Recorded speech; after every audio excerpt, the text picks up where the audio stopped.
realize that all the theories you study don't immediately tell you what questions to ask next, how to structure the session, which technique to use, or even what the session is supposed to achieve. And many therapists describe this moment as a kind of reality shock. It is the moment they realize knowing psychology is not the same as knowing how to do therapy.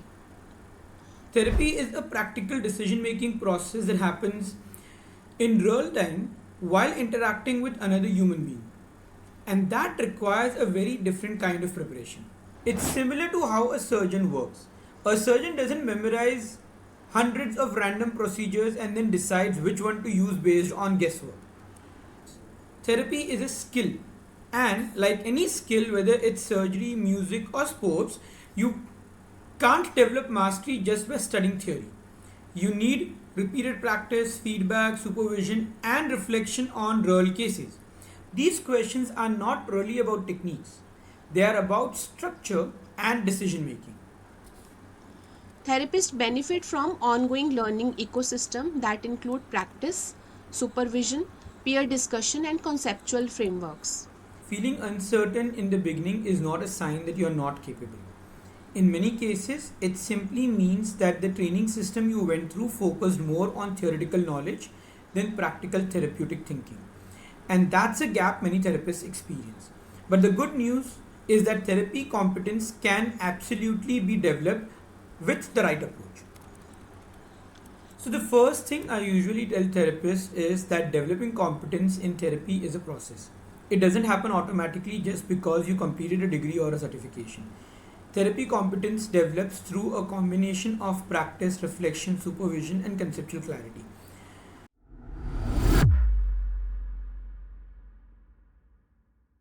So in today's episode, we are going to explore an important question. What exactly is missing between studying psychology and becoming an effective therapist? And more importantly, what actually helps therapists bridge that gap once they start working with real clients? I am Harvinder Kaur. I am psychologist, counselor and psychotherapist. Let me start with a situation many therapists quietly experience early in their career.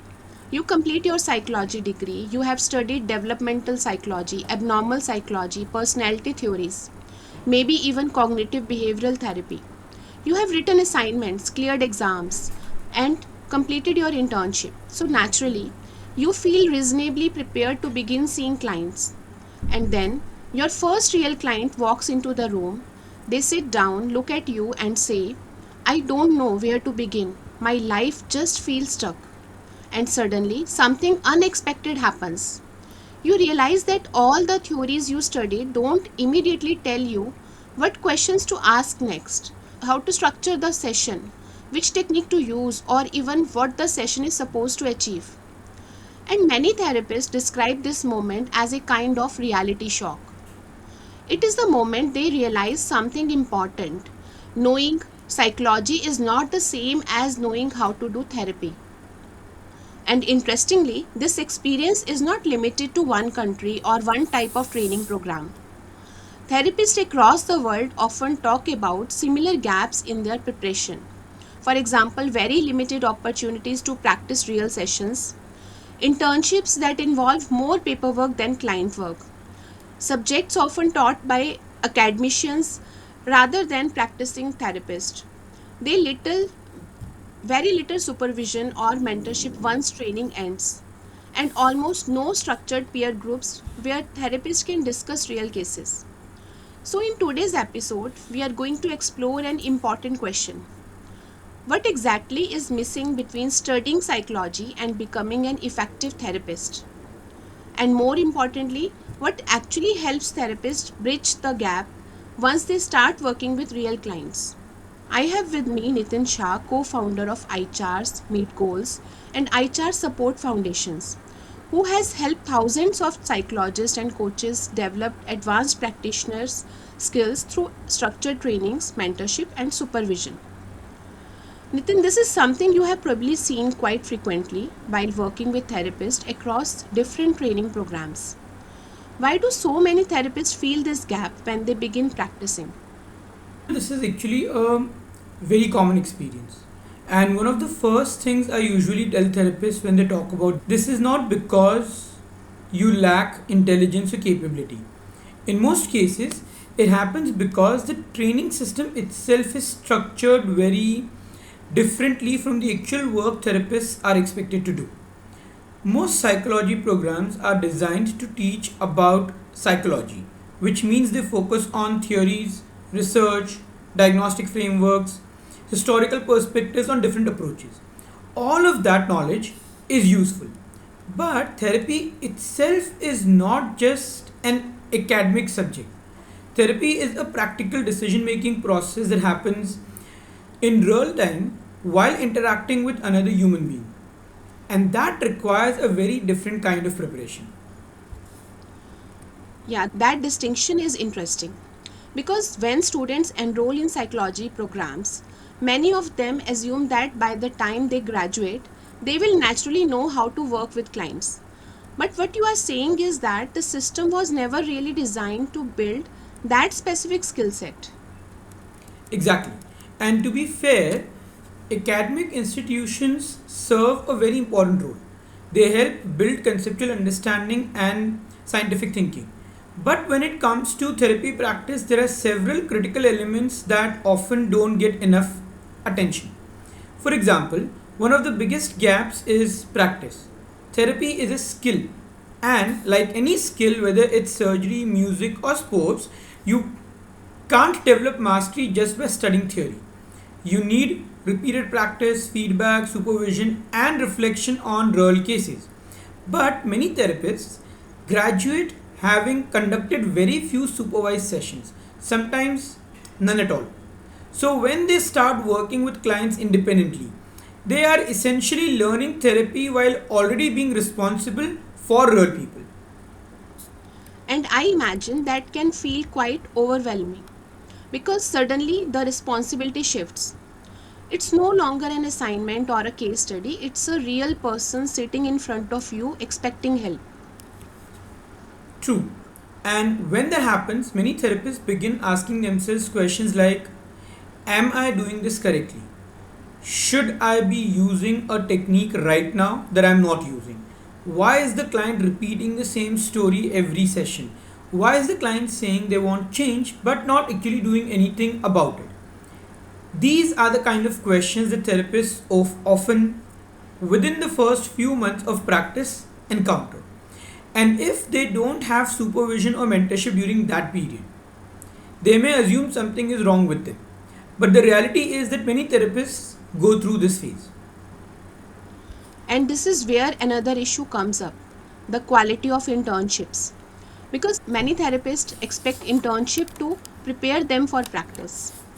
But from what I have heard from many practitioners, internships often involve observation, administrative work, report writing, but not necessarily structured opportunities to conduct sessions and receive feedbacks. Yes, that's another important gap.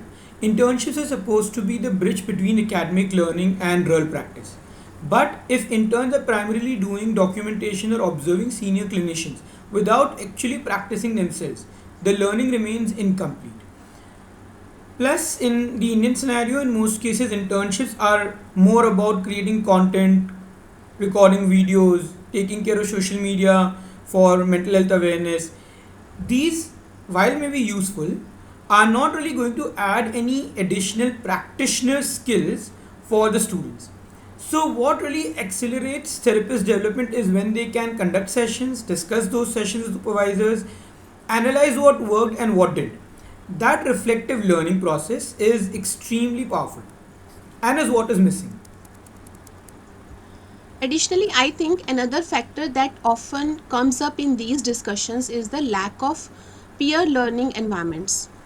In many professions, people learn a lot from discussing cases with colleagues, but many therapists end up practicing in isolation. Yes, that's true. A therapist's life, in many ways, is a life where there is a lot of isolation that is experienced for a variety of reasons. It could involve the fact that people expect them to know things People expect them to be able to manage situations better. It is also that many a times when they are finding it difficult to manage with certain things, people would actually tell them, "You're a psychologist, you should know how to handle this." So, one, the kind of support and understanding that most of these people need to receive is not available from the family, from their friends, because the family and the friends expect them to be able to take care of themselves. Plus, when therapists practice alone without supervision or peer discussions, they may carry uncertainties for years without realizing that other practitioners face the similar or same challenges. And that isolation further slows down professional growth.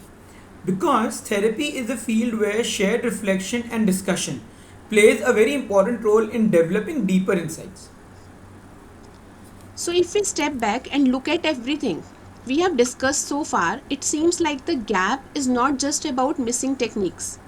It's a broader issue involving like lack of practice opportunities, limited supervision, weak internship experiences, and insufficient peer learning environments.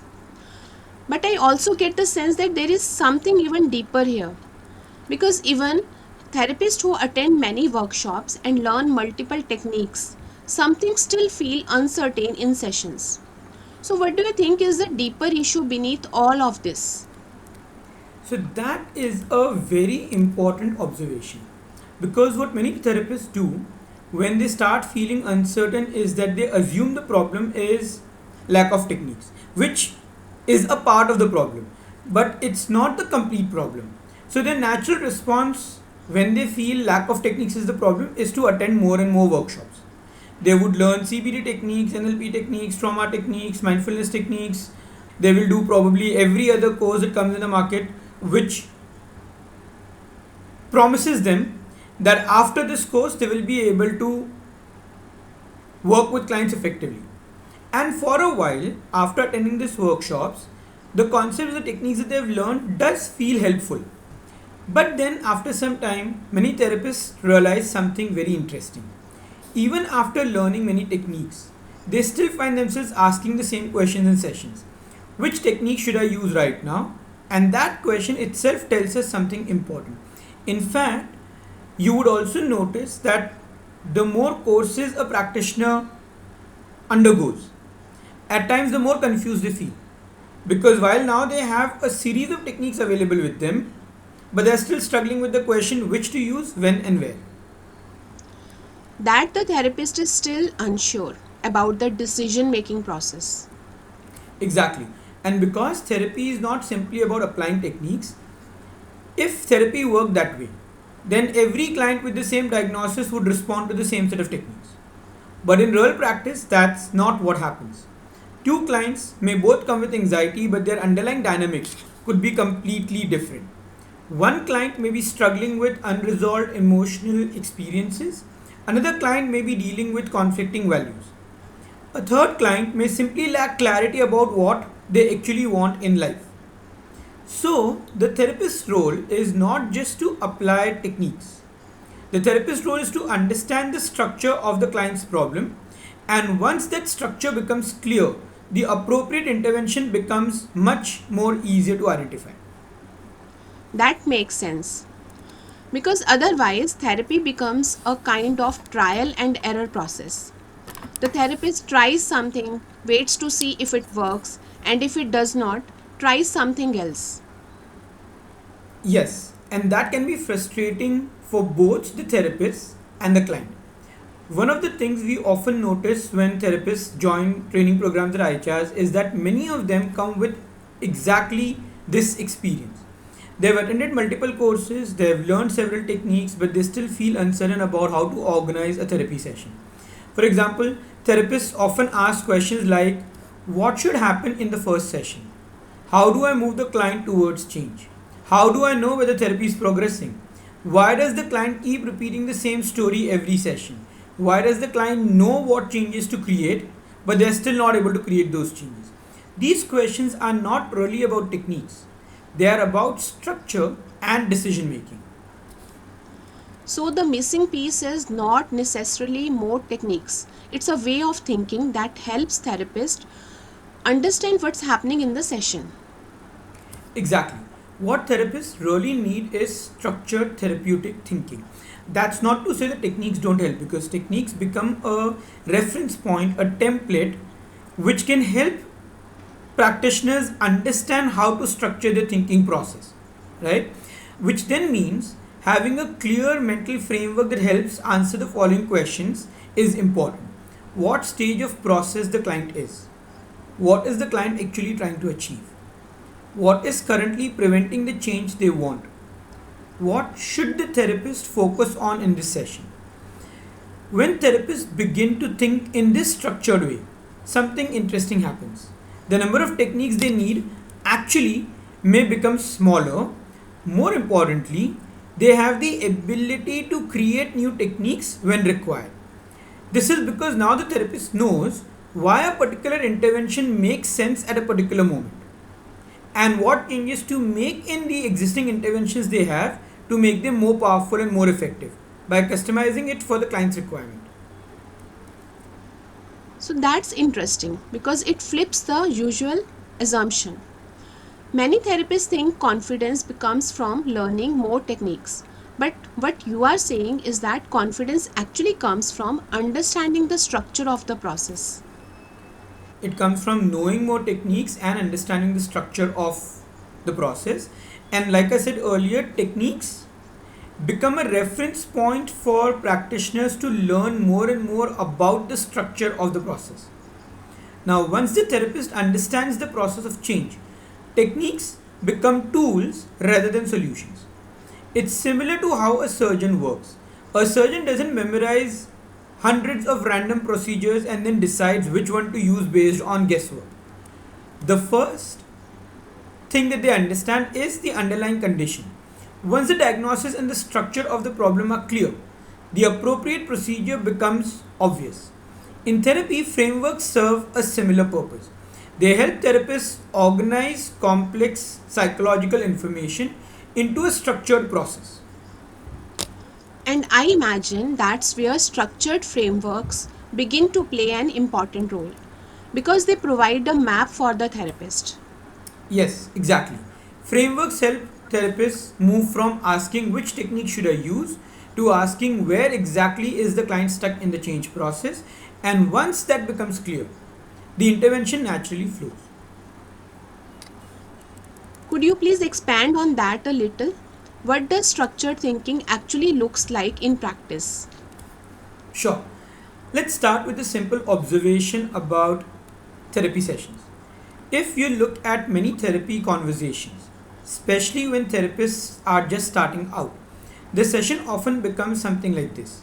The client speaks about their problem, the therapist listens carefully, the therapist asks a few questions, the client continues describing the situation in more detail, and sometimes the entire session becomes a detailed exploration of the problem. Now, there is value in understanding the problem, but if the conversation stays here for too long, the client may come back in the next session and repeat the same narrative again. And many therapists experience this. They feel like they are having very deep conversations with clients, but the client's life outside the session is not changing much. Plus, those conversations also become very repetitive, where every session we are more or less having a same conversation or a similar conversation. Yes, I think many therapists can relate to that. Sometimes sessions feel meaningful, but after a few weeks, the therapists begin wondering, are we actually moving forward? Exactly. And this is where frameworks become extremely helpful. Frameworks give the therapist a structured map of the change process. So instead of the session wandering through different topics, the therapist is guiding the conversation through specific stages. One such framework that we often use in cognitive hypnotic psychotherapy is the soft C framework. This framework helps organize this therapy conversation into a sequence of steps that move the client from problem awareness to meaningful change. What does soft C represent? So, soft C is an acronym. Each letter represents a stage in the therapy process. For example, S represents current situation. This is where we understand the client's current experiences. What exactly is happening in their life, what patterns they are noticing, what emotions or behaviors are creating difficulty. But the important point here is that we don't stay here indefinitely. The purpose of this stage is to understand the structure of the problem and not collect endless details. We may in this stage also go into exploring their past experiences, especially the ones that have contributed to them becoming who they are today, exploring any other skills, any other strengths, any other traits that the client feels is important for them to communicate that to us. But eventually, the idea is to help the client summarize the challenges that they are facing and put them into a structure that makes sense to them and makes sense to us. So, to summarize again, the purpose of this stage is to understand the structure of the problem, not just from a therapist's point of view, but also from the point of view of the client, and not just collect endless details. Okay, so this prevents the session from becoming a repetitive exploration of the same story. Correct. And once the client has been able to conceptualize this, in the subsequent sessions, we can just help the client begin from this conceptual summary and check if this is exactly what we are working with. The summary helps the client recognize that they and we have understood the challenge effectively. And as a result of that, even in the subsequent sessions, the chances that they will repeat the same story again minimize dramatically. Plus, what it does is it gives us an entry into the next step. Once I know the current situation clearly, then I can help the client explore what their desired outcome is. And that's the second step of the soft C framework, O, which stands for desired outcome. Here we ask a very important question: what would you like to be different? What would you like to achieve by the end of these sessions? Many clients come to therapy very clear about their problems, but surprisingly unclear about the change they want. Helping the client define the outcome creates a direction for the therapy process. And I imagine that alone can create a lot of clarity. Because sometimes people spend years thinking about what they don't want, but very little time thinking about what they actually want. Exactly. And we just don't stop at defining outcome in terms of what they want to achieve briefly.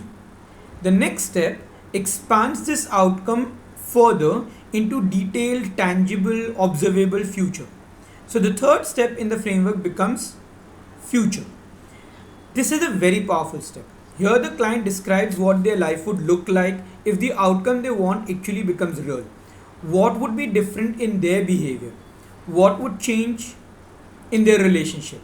How would their day to day life be different? How would this outcome impact different areas of their life? Be it career, finances, health, I mentioned relationship earlier, social lives, and all the other areas of their life. When the client begins imagining this future clearly, something important begins to happen. Their mind begins to understand why this change is meaningful, and that increases motivation for the change process. So the framework is already moving the client from simply describing the problem to actually visualizing change. That's correct. But we don't stop here, because once you're able to visualize the change or understand the change that you want to create, there are obviously certain things that need to change in your life. And those specific things are exactly what becomes a part of the next stage, which is identifying tasks and triggers. Here we identify the specific behaviors or actions required to move towards the desired future. And along with this, we also identify the triggers that are currently activating the old patterns. This helps the client understand when change needs to happen and what that change should be. Which probably makes the process much more practical because the client can recognize those moments in daily life. That's very true. And within this step of tasks and triggers, we also explore certain sub steps. One of the sub steps is identifying hindrances. Here we explore what may interfere with the clients implementing those changes. Sometimes the hindrance is emotional resistance, sometimes it's limiting beliefs, it's lack of confidence, sometimes it's unresolved past experiences. Once these hindrances become clear, the therapist can choose the appropriate interventions to address them. And I can already see how this changes the therapist thinking. Instead of wondering which technique should I use, the therapist is asking where is the client currently stuck in this process. Exactly. And that shift makes therapy much clearer. When therapists understand the structure of change process, they don't feel lost in sessions. They know what stage they are working on, what kind of questions are useful, and what interventions might help next. So, frameworks reduce uncertainty and make therapy more intentional and focused.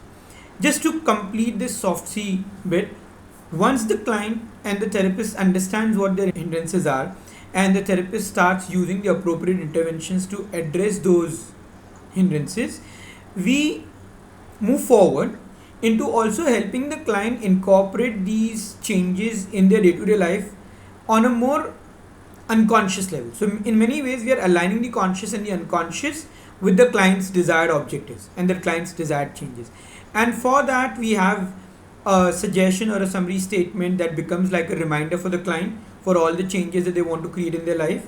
It also includes constant evaluation of where we are on a session by session basis, and we use the tasks and the triggers as a reference point for us to understand whether we are moving in the right direction, what changes have taken place, and what changes have not taken place.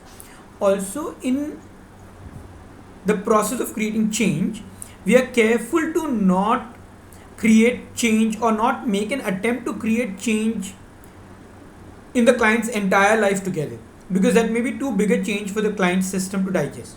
So we generally break change into three specific changes that we are exploring in each session, and this becomes the assignment, which is where the client on a weekly basis decides what changes would they go back in their life, what are the changes that they would like to explore, what are the different areas of their life that they would notice, so that in the coming week they can come back and report to us whether those changes that we explored in the previous session have taken place or have not taken place, and then accordingly we decide how to proceed further.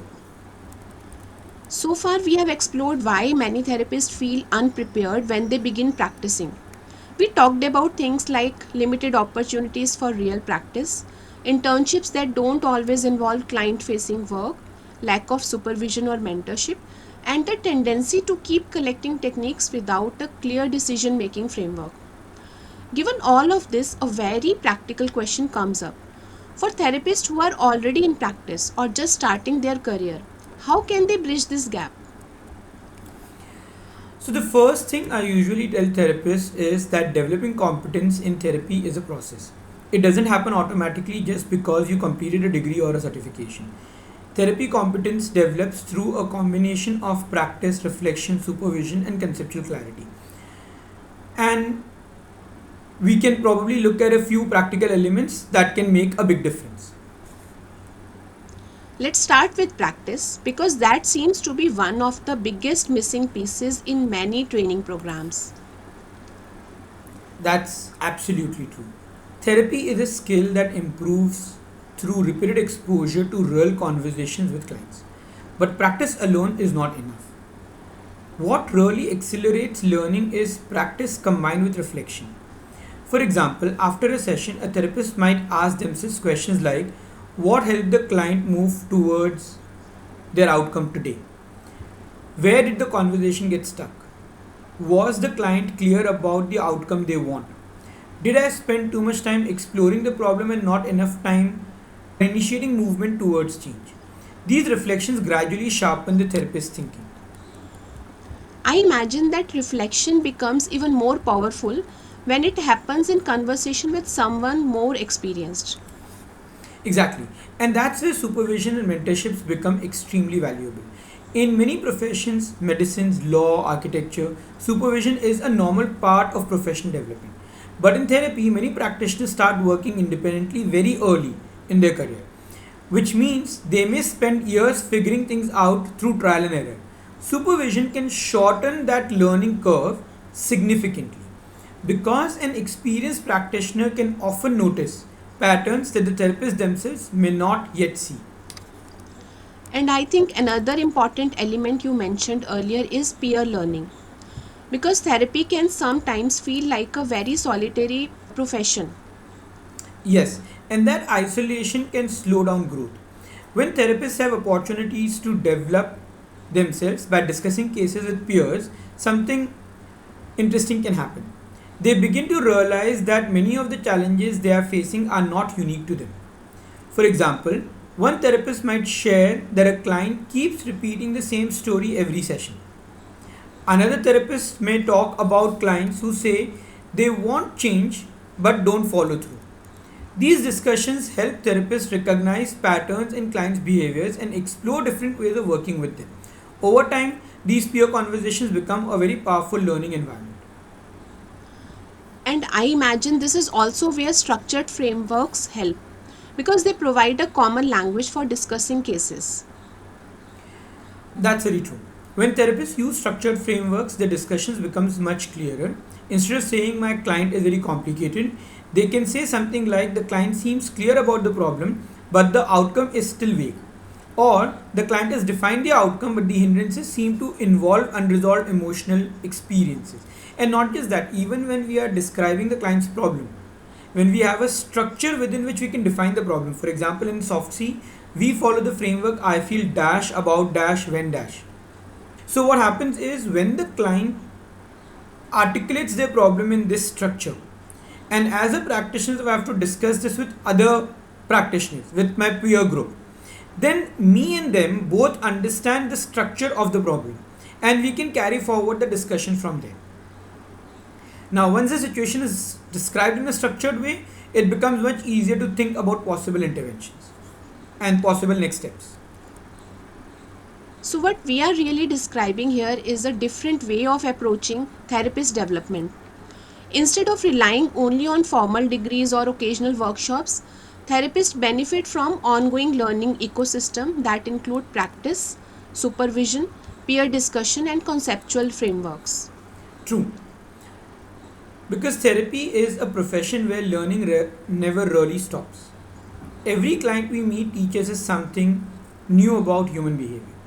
But to make sense of those experiences, therapists need structures that support continuous learning. That's where the profession can become both intellectually stimulating and deeply rewarding. This has been a really interesting discussion because I think many therapists quietly experience the challenges we talked about today. They complete their degrees, start seeing clients, and suddenly realize that the transition from studying psychology to practicing therapy is not always straightforward. So, before we wrap up, maybe we can summarize the key insights from this conversation. If a therapist listening to this episode is early in their career and feeling uncertain about their sessions, what would you want them to keep in mind? So, here are a few things that I think are important to keep in mind. Feeling uncertain in the beginning is not a sign that you are not capable. In many cases, it simply means that the training system you went through focused more on theoretical knowledge than practical therapeutic thinking. And that's a gap many therapists experience. But the good news is that therapy competence can absolutely be developed with the right approach. And from our discussion today, it seems that a big part of that development comes from shifting the way therapists think about their work. Exactly. Instead of focusing only on learning more techniques, therapists can begin focusing on understanding the structure of the change process. Once you understand how this change happens psychologically, techniques, like I mentioned earlier, simply become tools that support the process rather than are the center of the process.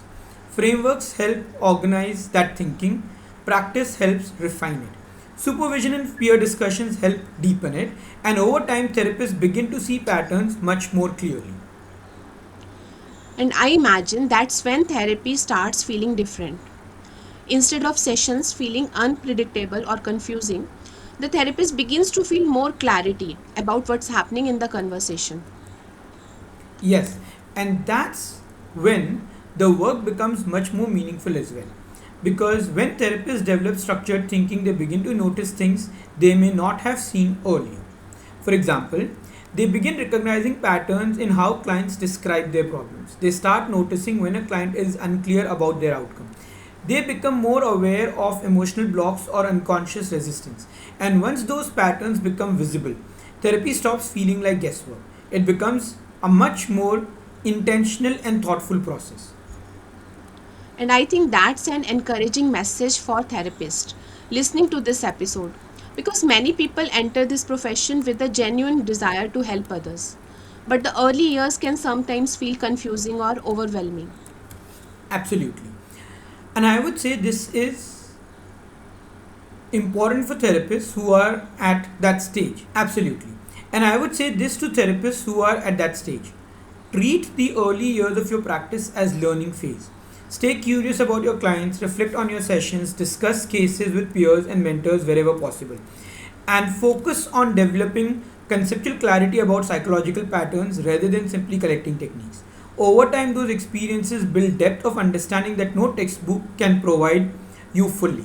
And if you don't know where to get all of this, then my recommendation would be explore the courses that we offer at ICHARS, because while designing these programs, the structure, we have taken care of all of this.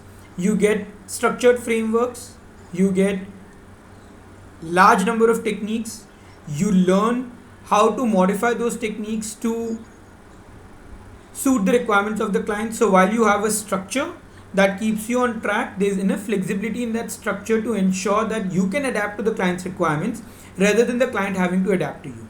Not just this, once you have completed the courses, you have peer support, you have case discussion sessions, you have supervision. So almost every challenge that we have spoken about that practitioners face is what is addressed as a part of the programs and the structures that we offer at ICHARS. And not just this, we can also help you understand what are the steps that you can take to set up your practice, what are the steps that you need to take to generate clients. So what we are working towards at ICHARS, if I were to just start talking about it, probably we will need 1 hour of another podcast for it. But to summarize this, and I completely understand, I'm one of the creators of the course, so I'm probably a bit biased towards the programs that we offer. But with as much neutrality as I can, I don't think there is a course or a structure that comes anywhere near what we are offering at ICHARS. So, if you're struggling with any of these challenges that we have discussed in the session today, I would really recommend that you explore the ICHARS courses, get in touch with our team, and I'm sure someone or the other would be able to help you address the queries and questions that you have. And in case they are not able to, they will help you connect with me. So, I look forward to interacting with you all and seeing you in one of the workshops soon. That's wonderful perspective because in many ways becoming an effective therapist seems to be less about accumulating knowledge and more about developing a way of thinking about human behavior and change. Exactly, and that's what our aim with ICHARS and the complete cognitive model coaching and psychotherapy philosophy and approach is. Psychology helps us understand the mind, but therapy is about working with the mind in real time while another human being is sitting in front of us. And that's a skill that develops through experience, reflection, and structured learning. That's a perfect note to end on. So, if you are a therapist listening to this and you have ever felt uncertain in your sessions, there is a good chance you are not alone. And it may not be a lack of ability, it may simply be that the profession requires a type of practical learning and structured thinking that many training systems don't emphasize enough. But the good news is that with the practice, mentorship, and the right framework, those skills can absolutely be developed.